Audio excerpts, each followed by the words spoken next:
Chairman صاحبہ ریاستیں tax اکٹھا کرنے کے لیے نہیں بنائی جاتی، ریاستیں فلاح کے لیے بنائی جاتی ہیں. پہلے روٹی دو، پہلے روزی دو، پھر تعلیم دو، پھر صحت دو، اگر کچھ بچے گا تو تمہیں ٹیکس دیں گے. یہ کہتے نہیں، پہلے ٹیکس دو، پیٹرول پہ ٹیکس دو، بجلی پہ ٹیکس دو، گیس پہ ٹیکس دو. ہاں کچھ بچ گیا تو کھا پی لینا، کچھ بچ جائے تو تعلیم دے دینا، کچھ بچ جائے تو صحت پہ خرچ کر دینا. یہ وہ ظالم لوگ ہیں. لیکن پھر ہمیں آگے جی ڈی پی دکھاتے تھے. جی ڈی پی کی شرح 3.7%، سٹیبلائزیشن ہو رہی ہے. اس سے پہلے بہت نیچے تھے، اب اوپر آ گئے. وجہ یہ ہے کہ پیٹرول کی قیمتیں بڑھ گئی. حضور والا فروری 2022 میں عمران خان کی گورنمنٹ میں $120 تک کروڈ گیا تھا. افغان صاحب $120 تک کروڈ گیا تھا. ہم نے $160 سے زیادہ ڈیزل نہیں بڑھایا تھا. کرونا ہمارے دور میں آیا تھا، 2 سال کرونا ہمارے دور میں آیا تھا. جس وقت ہمیں اٹھا کے باہر پھینکا گیا اس وقت بھی 6% ہم نے گروتھ دی تھی. ایسے نااہل لوگ کیا ہے جن کو سمجھ کچھ نہیں ہے، صرف اعداد دکھا دیتے ہیں کہ یہ بجٹ بنا دیا گیا ہے. لیکن چیئرمین صاحبہ اس پہ سب سے بڑا ظلم میرے جنوبی پنجاب کے ساتھ، میرے کسان کے ساتھ، میری زراعت کے ساتھ. 24% آپ کی جو اکانومی ہے وہ زراعت پہ چلتی ہے. 24%. اس کی گروتھ کتنی دکھائی؟ 4% گروتھ دکھائی. اور وجہ کیا؟ گندم. میں نے چیئرمین صاحبہ پچھلی دفعہ بھی کہا تھا اور تارڑ صاحب نے مجھے جواب دیا تھا کہ حکومت پنجاب کی ناکام پالیسی کی وجہ سے گندم کی شرح فیصد کم رہ گئی، اس کی اتنی ہارویسٹ نہیں آ سکی. اس سال 27 ملین ٹن گندم پیدا ہوئی ہے. چیئرمین صاحب ہلکا سا موازنہ کر دیتا ہوں. اس سال پنجاب پورے پاکستان میں 2.70 کروڑ ٹن گندم پیدا ہوئی اور ریٹ کتنا ملا؟ 2500 سے 3000 روپے من. الحمدللہ عمران خان کے دور میں 2.84 کروڑ ٹن گندم پیدا ہوئی تھی اور ریٹ کتنا تھا؟ منیمم 4000. مجھے کسان فون کرتے تھے کہ جی ہم نے 4000 پہ نہیں بیچ دی، ہم 5000 سے نیچے نہیں بیچیں گے. یہ وہ حکومت تھی. اس کے ساتھ مقابلہ کریں ان کا کمپیرزن کہ اس وقت ڈیزل کتنے کا تھا؟ ڈیزل 160 روپے کا تھا جو آج 380 روپے کا ہے. یوریا کا بیگ 1600 روپے کا تھا جو 4480 روپے کا ہے. ڈی اے پی 8000 کی تھی جو 19000 روپے کی ہے. کرایہ جو زمین کا کرایہ تھا اس وقت 75000 ایکڑ تھا، آج 1,25,000 میں کوئی زمین نہیں دیتا. اس بٹ صاحب پلیز، بٹ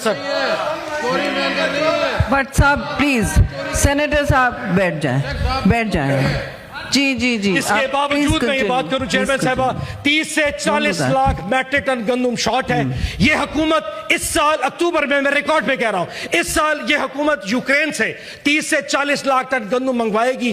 یوکرین کے کسانوں کو $1 ارب کا زر مبادلہ خرچ کرے گی. ادروائز گندم کا بہت بڑا کرائسس آ رہا ہے. یہ منسٹر مانے نہ مانے، پنجاب حکومت کی نااہلی کی وجہ سے آپ کی زراعت تباہ ہو گئی. اب کپاس کی طرف آتا ہوں. چیئرمین صاحبہ 2021-22 میں ہم نے ٹوٹل کپاس کی کتنی بیلیں پیدا کی؟ 83 لاکھ. آج اکنامک سروے میں رپورٹ دے کے بتا رہے ہیں کہ ٹوٹل 70 لاکھ بیلیں پیدا ہوئی ہیں کپاس کی. مزہ کی بات دیکھیں چیئرمین صاحبہ، 300 ٹیکسٹائل ملیں چلا کرتی تھی ہمارے دور میں، آج 150 ملیں چل رہی ہیں. اور جو 150 بند ہوئی ہیں اس کے 60 ہر ایک مل کے ساتھ 12 لومیں وہ اٹیچ ہوتی ہیں. ٹیکسٹائل مل چلتی ہے تو 12 لومیں چلتی ہیں. 12,500 لومیں بند ہو چکی ہیں. 1250 جننگ فیکٹریاں چلتی تھی ہمارے حکومت میں، آج 270 جننگ فیکٹریاں چل رہی ہے. 30 لاکھ لوگ نوکری سے چلے گئے. یہ ٹس سے مس نہیں ہو سکے. کپاس برباد ہو گئی. پریورٹیز چیک کریں. ملتان میں کاٹن ریسرچ انسٹیٹیوٹ تھا جہاں کپاس کے لیے تحقیق ہوتی تھی. حکومت پنجاب نے فیصلہ کیا کاٹن ریسرچ بند کر دو، مجھے یہاں پہ جم خانہ چاہیے، کیونکہ شام کو بابو، شام کو سیاستدان اور کچھ سردار آرام سے چائے پی سکے. کپاس کی ضرورت نہیں ہے، ان کی عیاشی اور للے تلے ہونے چاہیے تھے. اور کیا کیا مقابلہ کروں چیئرمین صاحبہ. چاول کی فصل 2021-22 میں 5000 روپے من پہ ذمہ دار کسان بیچ کے گیا تھا، آج 4500 میں لینے والا کوئی نہیں ہے. مکئی ہم نے 2500 روپے ہماری دور بکتی تھی، آج 2200 روپے بک رہی ہے. آلو کا تو یہ حال ہے، لوگوں نے کھڑی فصل پہ اس وقت روٹا ویٹر اور ہارویسٹر چلا دیے، کوئی نہیں بیچے گا. 5 روپے کلو آلو کون بیچتا؟ ٹماٹر 250 روپے کلو، 250 روپے من بک رہے ہیں. اس وقت ہمارے دور میں 1200 روپے بکا کرتے رہے. لوگوں نے پھر بھی وہاں پہ فصل چلا دی. زراعت برباد، جنوبی پنجاب برباد، کسان برباد. کیوں؟ ووٹ کیوں دیا تھا عمران خان کو؟ یہ وہ لوگ ہیں، برداشت کریں. یہ عمران خان کو ووٹ دینے والے کسان برباد کر کے رکھ دیا. آگے چلتا ہوں چیئرمین صاحب تعلیم پہ. تعلیم پہ 0.8%. چیئرمین صاحب ایک سوال بتائیے, ہمارے دور میں HEC کو 70 ارب روپے کا گرانٹ دی گئی, آج گرانٹ کتنی ہے؟ 46 ارب. 278 یونیورسٹیاں ہیں, اتنے سارے لوگ ریسرچ اینڈ ڈیولپمنٹ پہ پیسے خرچ ہو سکتے تھے. انہوں نے کہا نہیں, تعلیم کی ضرورت نہیں ہے, ان کو چھوڑے, ان کو ایسے بھیک پہ لگاتے, بسپ زیادہ کر دے, فیئر انف کر دیجئے. لیکن تعلیم اگر نہیں دے سکتے, صبر تو کیجئے. 4% نارملی خرچ کرتے ہیں اکانومی, آپ 0.8% سے بھی نہیں خرچ کر پا رہے. صحت پہ 0.8%. چیئرمین صاحبہ, آپ کو عمران خان سے نفرت ہو سکتی ہے, ان سب کو ہوگی, بغض بھی ہو سکتا ہے. ہیلتھ کارڈ سے کیا تکلیف تھی؟ کتنے ہزاروں لوگوں کا کینسر سے علاج ہوتا تھا, کتنے لوگوں کا وہاں پہ دل کا آپریشن 10 لاکھ مفت ہوتا تھا. بند کر دو, کیونکہ عمران خان کی فوٹو ہے. عمران خان کی کہیں نام کی مشہوری نہ ہو, مرتے ہیں مر جائے قریب, لیکن عمران خان کا نام ہیلتھ کارڈ پر نہیں آنا چاہیے. ہیلتھ کارڈ بند کر دیا گیا. چیئرمین صاحبہ, کیا کیا پریورٹیز اخیر اتنی آ جاتی ہیں کہ سوری بجٹ بھی ہے جی, بجٹ پہ چیئرمین صاحبہ پریورٹیز کی بات ہے. ایک آخری بات, 2 چیزیں 2 منٹ ہے. پریورٹیز کی بات ہے. پریورٹیز یہ ہے کہ اگر وزیر اعلیٰ پنجاب 11 ارب کا جہاز لے گی تو وہ پاکستانی جو پہلے ہونڈا یا کرولا پہ چڑھتا تھا, پھر آلٹو پہ چڑھتا ہے, اب موٹر سائیکل سے ای وی بائک پہ آ گیا ہے, وہ ان سے نفرت کرے گا. پرائورٹیز کی اگر بات ہوگی تو وہ کریڈٹ کارڈ جو ایک پاکستانی جو صرف امیر کے پاس ہے, جب وہ بیرونی دورے پہ جاتا تھا اس پہ FAT لگتا تھا, بند کر دو FAT, کیونکہ امیر آدمی جو کریڈٹ کارڈ رکھتا ہے اس کو زیادہ نہ بھرنے پڑے. اس کے مقابلے میں وہ شخص جو ایک موٹر سائیکل لے کے پمپ پہ جاتا ہے 116 روپے بھرے گا. لوگ ان سے نفرت کریں گے. وہ پاکستانی امیر جو بزنس کلاس میں 15 لاکھ کی ٹکٹ لے کے جاتا تھا اور 1.5 لاکھ FAT بھرتا تھا, بند کر دو FAT. اس پہ FAT نہیں لیا جا سکتا. ہاں, جو زواری پہ, حج پہ, عمرے پہ, روزگار کے لیے سعودی, دبئی, عمان جا رہا تھا, اس پہ 20,000 کا FAT نہیں, اس کو معاف نہیں کرنا, یہ تو کما کے, اس میں تو پیسہ بہت ہے. لوگ آپ سے نفرت کریں گے. چیئر صاحب, پرائورٹیز کی بات ہوتی ہے.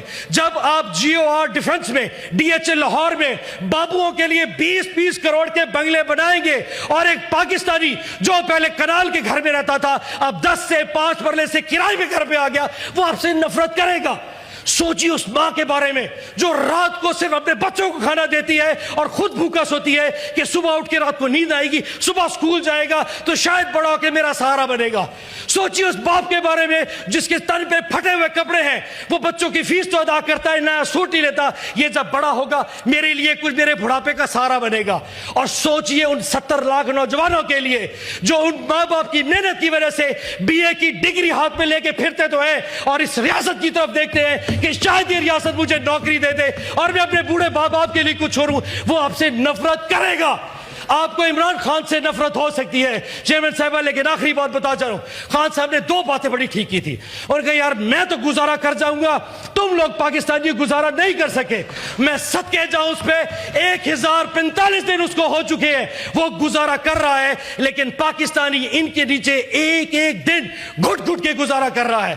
اور خان نے کہا تھا میں ایک دن مدینے کی فلاحی ریاست بناؤں گا. جب یہ لوگ ہنسا کرتے تھے, آپ نے پناہ گاہیں ختم کر دی, ہیلتھ کارڈ ختم کر دیا. لیکن یاد رکھیے, ایک میں اللہ کو گواہ بنا کے کہتا ہوں چیئرمین صاحبہ, ایک دن اس سیٹ پہ تحریک انصاف کا چیئرمین سینٹ بھی بیٹھے گا, ایک دن اس لائن کے اندر تحریک انصاف کے وزیر بھی بیٹھیں گے, اور ایک دن وزیر اعظم ہاؤس میں عمران خان وزیر اعظم بیٹھے گا. اور ہم بنائیں گے نیا پاکستان, ہم بنائیں گے فلاحی ریاست, ہم بنائیں گے مدینہ کی ریاست, اور ایک نیا پاکستان بنے گا. پاکستان زندہ باد, عمران خان زندہ باد.